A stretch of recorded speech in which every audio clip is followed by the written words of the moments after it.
y quiero que meditemos sobre una palabra que le he titulado No dejes de ver la mano de Dios. No dejes de ver la mano de Dios. Yo creo, hermano, que hay algo que, por así decirlo, en lo cual coincidimos todos, y es que todos, hermano, en la vida hemos enfrentado momentos buenos. Y bueno, y no hablemos de momentos malos, hablemos de momentos no tan buenos, ¿verdad?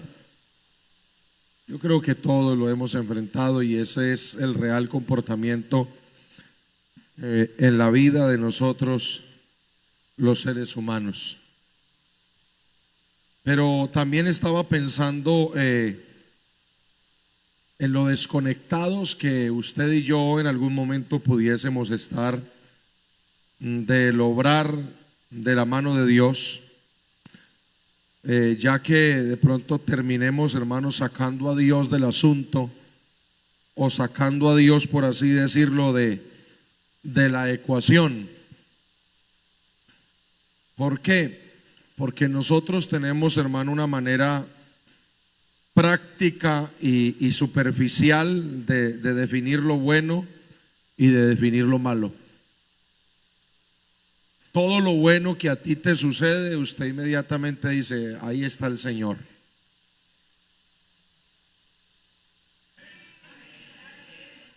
Si a usted le sucede algo bueno, si le salieron las cosas, es más, la manera superficial, y nosotros los creyentes caemos en eso, de definir la voluntad de Dios es si algo salió bien, si las cosas coinciden.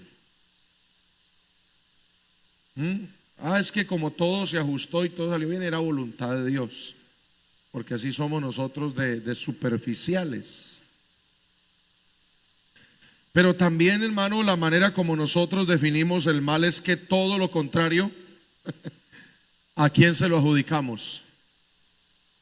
Al diablo. O sea, así es la manera práctica y superficial de nosotros definir el bien. Lo bueno viene de Dios, lo malo viene del diablo. ¿Te enfermaste? ¿Tenemos que decimos? La economía fue mal. Me salió mal a la suegra.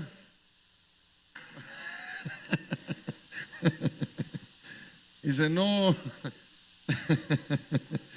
Sí, hermano, tenemos una manera tan superficial de definir lo bueno y lo malo. Yo quiero, hermano, tomar esa expresión del faraón, porque esto hace parte, hermano, de aquel episodio que enfrentó Egipto con referencia a las 10 plagas.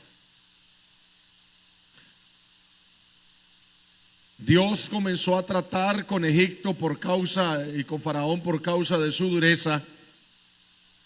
Y entonces la Biblia registra que la primera intervención de Dios fue a través de ¿qué?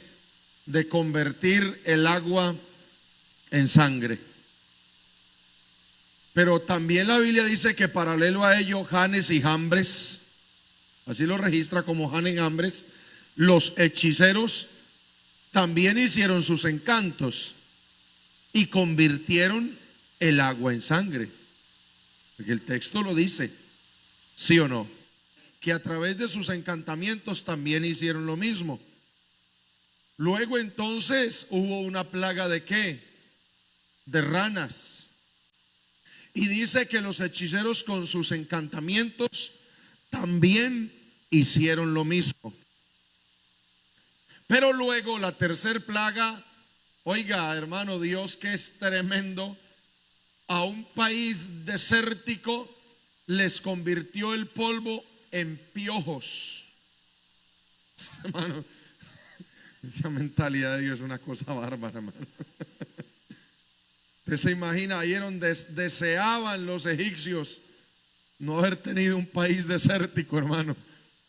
El polvo se lo convirtió en piojos. Y cuando los adivinos, cuando Janes y Jambres procuraron replicar aquello, ya no pudieron. Ya no pudieron, hermano. Y entonces los hechiceros de Faraón ahora tienen que dar una conclusión y dicen, no, vea, ¿sabe qué? En esto está metida la mano de Dios. O sea, ellos reconocieron, hechiceros y todo, pero reconocieron que en el asunto era la mano de Dios. Y hermano, a esto es donde yo quiero llegar a través de esta palabra. Escuche, la necesidad urgente de que tú no saques a Dios de tu acontecer, que no saques a Dios de tu suceder. Porque entonces, como lo definimos así, todo lo bueno proviene de Dios, todo lo malo proviene del adversario. Pero luego nos encontramos al Señor por allí a través del escritor en Lamentaciones haciendo una pregunta. Y la pregunta es, ¿quién será aquel que diga que sucedió algo que el Señor no mandó? Y es una pregunta generalizada. No está diciendo quién será aquel que diga que sucedió algo bueno. No, es una pregunta generalizada, porque luego sabe que dice: ¿acaso de Dios no procede el bien y no procede el mal? No está queriendo decir que Dios sea malo, sino que lo que está queriendo decir, que todo lo que le acontezca al hombre, cuando él lo considere bueno, pero que también cuando lo considere malo, eso está bajo la potestad de su dominio. Lo que pasa es que como nosotros solo le sabemos decir bueno a lo bueno, y nosotros pocas veces encontramos algo bueno en lo adverso, porque vivimos una vida de carreras, porque vivimos una vida de afán, porque vivimos una vida de caprichos, donde todo nos tiene que salir a pedir de boca para que nosotros ahí sí podamos decir que Dios es bueno.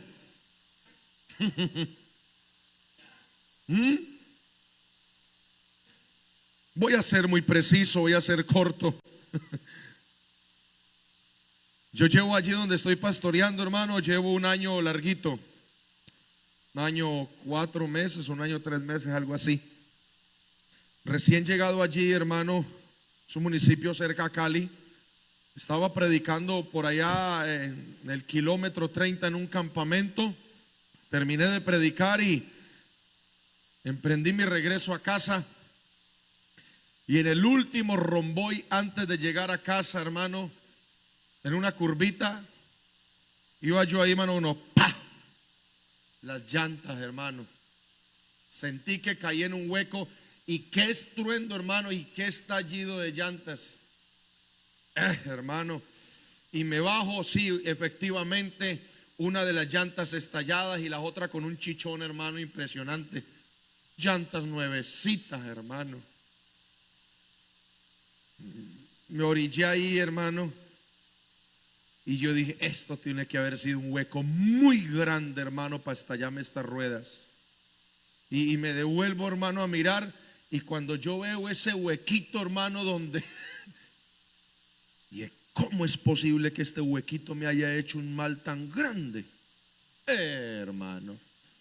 Y el Señor, y me acerqué, y mi esposa iba conmigo y me dijo: mucho cuidado cómo reacciones. Me pegó que frenada. Me pegó que frenada, hermano. Y como resulta que el sector donde me varé es bastante peligroso, porque atracan, hermano, es un punto peligrosísimo. Y lo tremendo es que ya estaba de noche. Y entonces llamo a un joven, ahí cerquita, le dije: mijo, me varé, me pasó eso. Digo: ay, pastor, ¿y usted cómo se va a varar ahí? Digo: eso es atracada fija, mi pastor. Y yo: no, Jesús de Nazaret, llamando a esta belleza para que me ayude, me dé aliento. Y antes prácticamente me está diciendo: mijo, lo despido, pues. Y yo: no, papá. Y comienza uno el pensamiento, hermano, porque inmediatamente cuando sucede lo que tú no esperas, lo que no te parece tan bueno, inmediatamente el pensamiento se comienza a direccionar a cuestionamientos. Y estábamos ahí cuando yo veo que pasa una moto y allá adelantico paró y yo dije, ay, ya llegó el primer atracador. ¡Ja! Y se devuelve, yo, Padre, a invocarlo. Y hermano, y se devolvió y me dijo, ¿se varó? Y sí, Señor. Me dijo, no, yo pasé y lo vi aquí varado.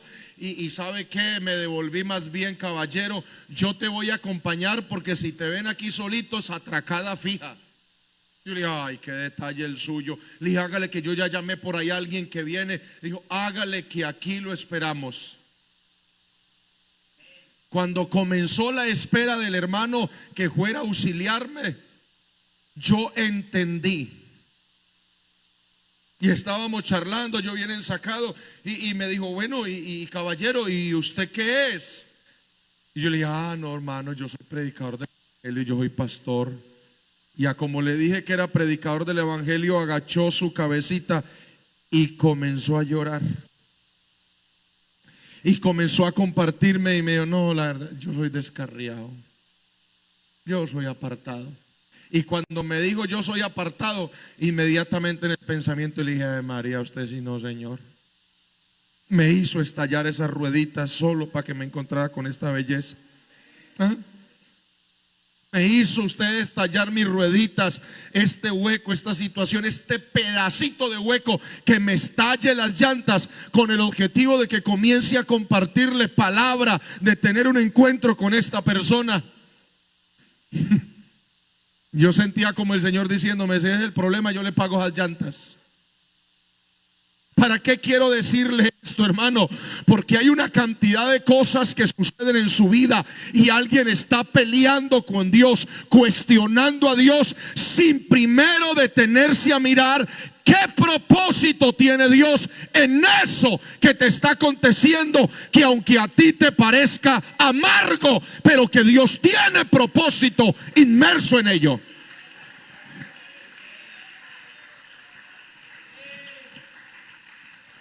Porque yo sé que aquí hay alguien que últimamente está viviendo cosas que no le parecen favorables, que a primera impresión parece que no tuvieran sentido. Eso piensas tú, ¿sabe por qué? Porque Dios, Jesucristo, al que tú sigues, no es un ser incoherente. Él no tiene vacíos en su pensamiento. No es un ser ilógico. No es un ser que se equivoque. No se registra equivocación en él. Escuche, no se registra equivocación en él. Nosotros, por lo contrario, hermano, hasta nos daría vergüenza contar cuántas veces nos hemos equivocado. Pero él no tiene registro de equivocación. Somos nosotros, hermano, los que, oiga, tan torpemente pensamos que esto se le salió de las manos. En ese año estaba yo, hermano, sirviendo al Señor como veedor del distrito. Y el día miércoles llegué a la sede. Y mientras entraba a la sede me llegó una llamada. Hermano Fabián, sí señor. ¿Tiene el Nequi? Sí señor, yo tengo Nequi. Y al ratico el mensaje revisó y cuando sentí que llegó la notificación, sentí que el Señor me habla, dijo, ahí está lo de las llantas para que no chille.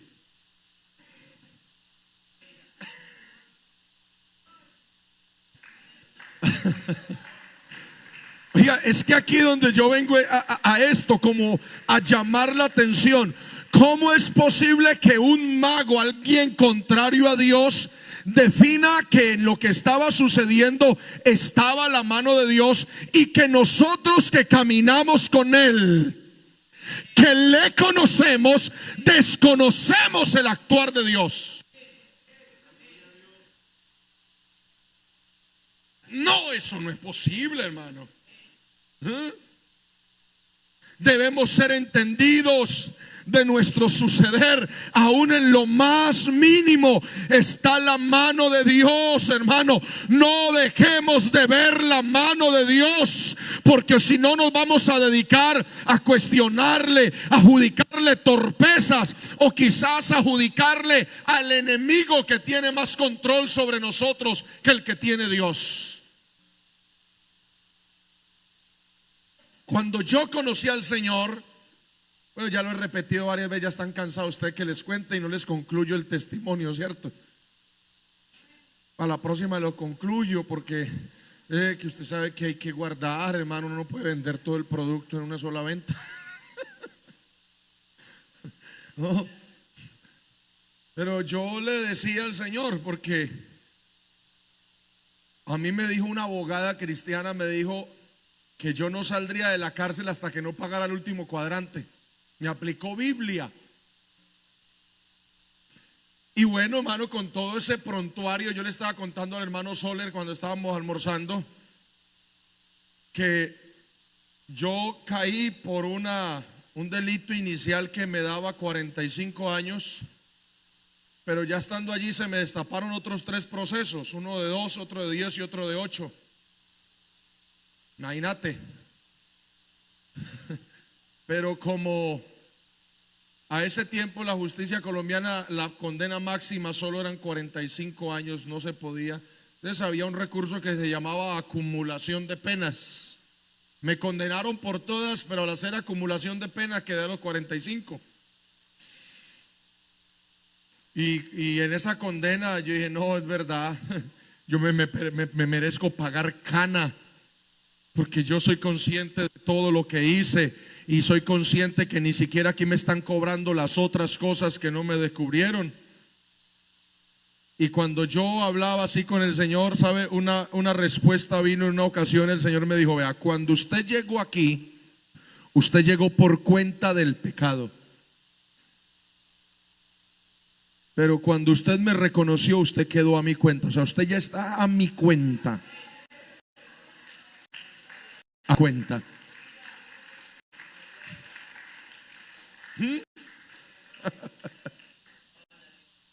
Usted quedó a mi cuenta. Yo dije, bueno, entonces todo lo que suceda de aquí en adelante, listo está su cuenta, y usted tiene propósitos especiales con esto, hermano.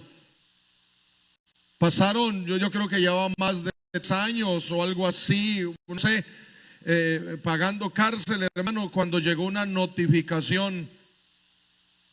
Y la notificación era de la Ley de Justicia y Paz, y era que me bajaban la condena de 45 a 25, 20 años, hermanos. Eso es un detalle muy grande, ¿sí o no? Es un detalle muy grande. Entonces, a ver, uno como cristiano le sucede algo así, uno dice, ahí está el Señor bendito, ahí está el Señor, ay, el Señor me metió su mano, el Señor. Pero al mes de haberme notificado, llegó otra vez el notificador a decirme, ay, vea, caballero, ¿cómo le parece que le revocaron el beneficio y vuelve a quedar a 45 años? ¿Qué podría decir un cristiano? Ahí ya no está la mano de Dios, ahí está el diablo, porquería. Hermano, es que así definimos nosotros. Ahí está ese diablo cochino que yo no quiero que sea libre. Ahí está ese diablo cochino que no quiere que yo me case. Y uno, cuando le suceden cosas, no. Ahí está ese diablo cochino que yo no quiere que yo prospere. Me echaron del trabajo. Y hay una cantidad de cosas. Ese diablo porquería que no quiere que yo le sirva al Señor, y por eso me enferma. Oiga, hermano, porque nosotros sí nos metemos en unos cuentos. Cuando me notificaron eso, el Señor me habló y también me dijo, mucho cuidado con qué actitud entras ahorita al patio, porque yo era el predicador de la cárcel, hermano. Yo era el predicador. Le contaba al hermano Soler que hacíamos cultos generales con más de 200 presos, y teníamos a ese tiempo, hermano, yo fui el primer bautizado en esa temporada, y ya teníamos 87 bautizados. Eso, hermano, era una congregación tremenda en la cárcel. Una congregación, hermano, de gente de lujo, de una nómina de lujo. Es guerrilleros, es paramilitares, es violadores, hermano. Ahí sí, como dicen en la cárcel, meros caramelos escasos. Una congregación de lujo, hermano. Ni se equivoque, no ponga a alguien en disciplina, mijo, porque ¿te imagina, hermano? Evangelizamos un comandante guerrillero, un comandante paramilitar. ¿Usted imagina, hermano, a ex comandante ponerlo en disciplina?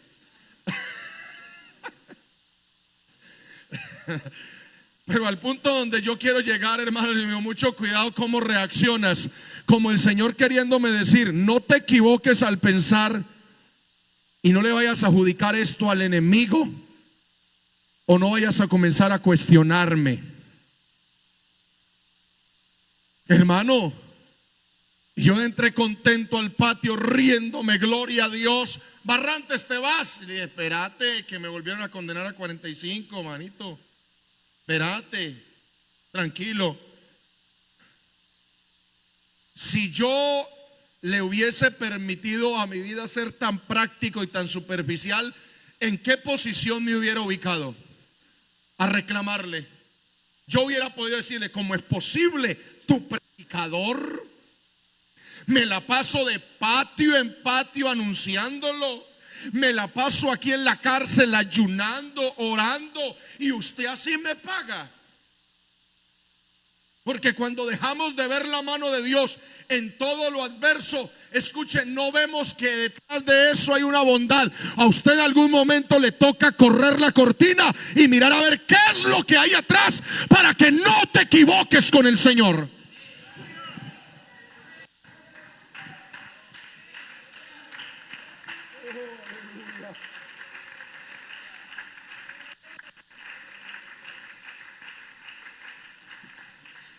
Oiga, hermano, más ganas de predicar. Hermano, pasado el tiempo me llegó la notificación de nuevo. No digo que uno ya no se ilusiona y dice, no, pues vamos a ver. Y cuando me llegó la notificación de nuevo, para que a alguien le quede claro cómo fue que el Señor me sacó de la cárcel, o yo, que no vas a pensar que ese predicador mero embuste. Y entonces, hermano, me llegó la notificación y me dijo, caballero, el mismo notificador. Y me dijo, uy, hermano, vos tenés un ángel en el cielo. ¿Y qué pasó? Y digo, es que el beneficio que te revocaron la vez pasada estaba mal aplicado. Te volvieron a dar el beneficio, pero ahora tienes que quedar a 8 años, 8 meses. Y ya tienes el tiempo para que te vayas para la casa unos 72 horas.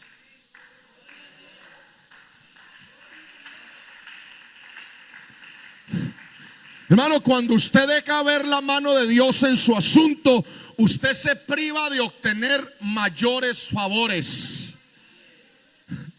Dios se detiene a mirar y dice, vamos a mirar simplemente la reacción de esta belleza. Porque entonces usted está creyendo que Él es un Dios limitado. Hermano, cuando Dios se hizo cargo de su vida, se hizo cargo de veras, aleluya. Y todo lo que suceda en tu vida y en tu entorno está bajo el control, hermano. ¿Sabe que hace una pregunta el Señor en la palabra? Dice, no se venden 2 pajarillos por un cuarto. Con todo, ni uno de ellos cae a tierra, oiga, sin la autorización, sin vuestro Padre.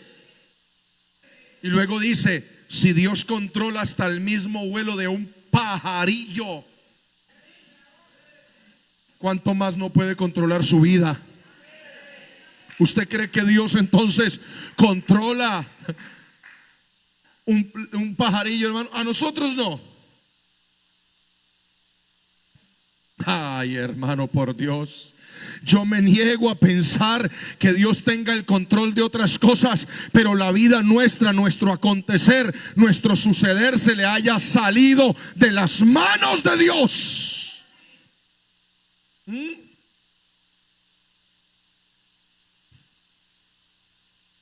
¿Sabe qué es lo que pasa? que aquí a alguien se le tiene que quitar ese viciecito de ser tan precipitado. Y se le tiene que quitar ese viciecito de estar cuestionando a Dios.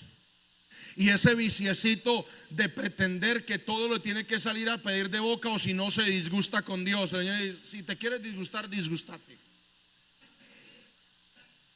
Usted verá si se disgusta. Debes de entender que en todo lo que te sucede tengo propósito. Vea, me fui a predicar, hermano, a una campaña Panel Tolima. Y cuando iba de regreso en el carro subiendo a la línea, me paró un policía de carretera, una hilera de carros, hermano, y me para a mí. Me para a mí. Gordo. Señor, documentos. Claro que sí, hermano. Paso todo. Cuando me mira la licencia, me dijo: esta licencia está rara. ¿Y cómo así? Y hermano, si la licencia yo, claro, la saqué. Me dijo: ¿dónde sacaste esa licencia? Le dije: con un tramitador en Tuluá. Me dijo: ay, papito, Dios te le metió una licencia falsa. Yo: no, ¿cómo es posible? Y estábamos hablando ahí cuando llegó, no sé si se le llamará comandante de estación, y dijo: ¿qué pasó con el caballero? Le dijo: no, licencia falsa. Y después de que escuchó licencia falsa y me vio así bien vestidito, y me dijo: ¿usted qué hace? Y le dije: yo soy pastor. Y así, hermano, le dijo: hágame el favor y me judicializa a este hombre. Y le dije: señor, pero espérate. Y yo, hermano, como tenía el contacto del tramitador, ahí me lo llamé. Le dije: mijo, vea, es que esa licencia, ahí me tú. Y ya. Y yo: si era falsa, señor, me engañó, hermano. Me ha pegado una tumbada. Entonces uno comienza de pronto a cuestionar. Y dice: señor, pero ¿por qué permitirá usted? Sí, si uno no es ubicado. Pero, hermano, he aprendido más bien, en lugar de dejar mi mente volar, yo me ubico, hermano, mejor dicho, como dice, con ojos de lince, a ver qué es lo que va a suceder, papito. A ver, aquí tiene que salir él con una jugada magistral. Sí, hermano, qué empapelada que me metieron, mi pastor. Hasta vergonzoso un pastor ahí, hermano. Búnker de la fiscalía en Ibagué. Y van, hermano, y me meten allá al calabozo, hermano. Yo bien ensacado así, hermano, y me meten al calabozo. Ahí me dejaron, hermano, que porque al otro día era audiencia. Y estaba yo, hermano, por no sé si era tipo 10:30, 11. Estaba allí cuando abren la reja y llega un señor. Y imagínate, el que lo recibe bien así ensacado. Y me dijo: ¿y usted quién es? Le dije: yo soy un pastor.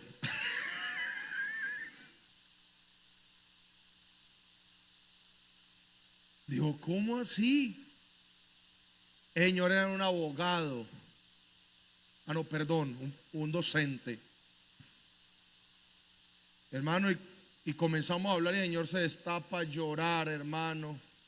Una cantidad de problemas, hermano, ese hombre. Y a medida que iba llegando gente, yo dije: usted sí es tremendo, ¿no? Le dije al Señor, le dije: usted es tremendo. Me hace meter ese canazo aquí. Solo para que le hable a este desesperado.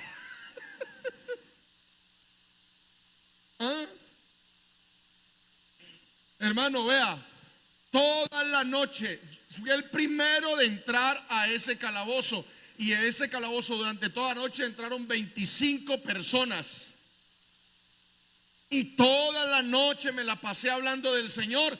Y a eso de las 5 de la mañana estaba haciendo culto en el calabozo de la fiscalía en Ibagué. Me dijo el Señor: tranquilo, que ahorita se va para su casa. Hermano, vea, escúcheme. Deje ese vicio de estar cuestionando al Señor.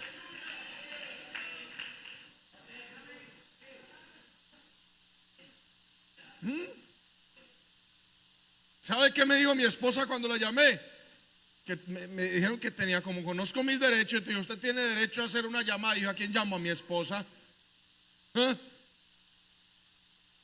Usted imagina, hermano, una mujer que sabe que uno estuvo en prisión antes de conocer al Señor y ahora ya siendo un pastor y la llama, amor, sí, te hablo desde la prisión.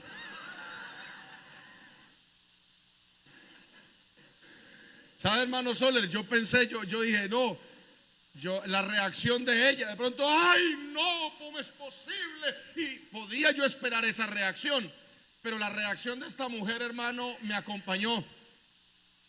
Me dijo, usted es un hombre de Dios. Dijo, usted es un hombre de Dios. Dijo, y yo creo que los hombres de Dios los mueve Dios, los controla Dios. Su acontecer lo mueve Dios. Yo dije, bueno, hermano, nos vemos. Entonces me hace visita aquí por...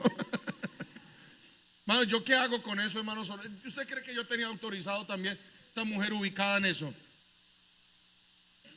No, hermano, era el propósito. 5 de la mañana haciendo culto, predicándole a los 25, hermano, y de ahí me sacan Barrantes, ya vas a la audiencia. Y cuando me montan, hermano, en la parca para llevarme para la audiencia, habían sacado unos muchachos, hermano, yo creo que es Picaleña en Ibagué, que llama la cárcel, algo así. Habían sacado, pero unos caramelos, porque uno que estuvo en la cárcel uno conoce. Los manes eran unos pillos bravos. Y me montan en la parca, hermano, como con 6 pillos bien bárbaros que habían sacado de la cárcel a llevarlos a audiencia. Y yo pensé que el trabajo estaba terminado. Me dijo, no, hágale. Y dijo, muchachos, ¿y usted qué? Le dije, no, yo soy pastor. ¿Y qué hizo? Le dije, no, yo no hice nada, hermano. Los que hicieron fue ustedes. Y a mí me mandó el Señor para que les compartiera la palabra, hermano. Dije, yo no tengo otra explicación. Yo no tengo cómo explicarle esto, hermano. Solamente que Él conoce las necesidades que necesitan conocer el Evangelio, que necesitan ser salvos. Y yo soy instrumento de Dios. No importa que tenga que ir al horno de fuego, pero tiene propósito. No importa que tenga que ir al foso de los leones, pero tiene propósito. No dejes de ver la mano de Dios, hermano. No dejes de ver la mano de Dios. Yo quiero invitarte que te pongas de pie. ¿Sabe? Porque yo entiendo algo esta noche, mi pastor Soler. Entiendo que aquí alguien, Dios le está dando respuesta de algo que está viviendo y lo estaba asumiendo de mala manera.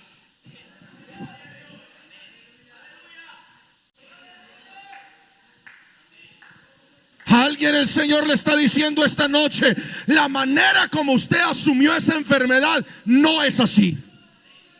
La manera como usted asumió el problema no es así, porque detrás de tu enfermedad yo tengo un propósito.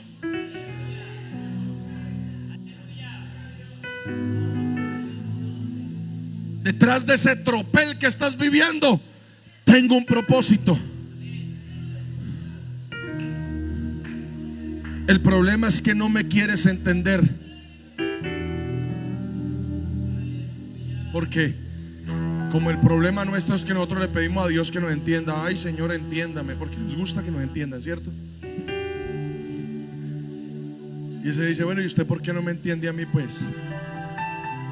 Si hablamos de entender, si hay alguien que lo entienda a usted, soy yo, dirá el Señor. Si hay alguien que nos entienda, es Él. Digo, así que el problema no es que yo no los entienda. El problema es que tú no me entiendes. Si usted no aprende a descifrar el obrar, el operar de Dios, usted se le aumenta el problema, se le agrava el problema. Permítame decirlo así de manera tan figurada. Usted comienza con un grano y se le convierte en llaga. Si usted no entiende el obrar de Dios, permítame concluir. ¿Qué podría yo pensar como pastor, como predicador, ahora con el fallecimiento de mi hija?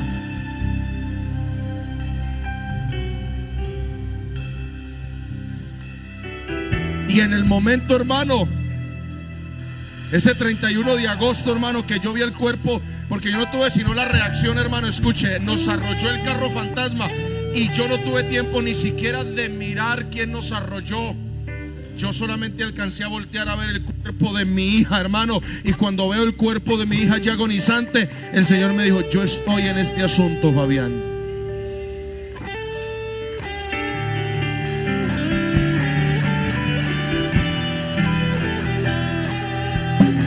Cuando yo entiendo que Dios está en el asunto, yo no le censuro, yo no le reclamo, yo no entro a cuestionarle, entro a entender y a aceptar.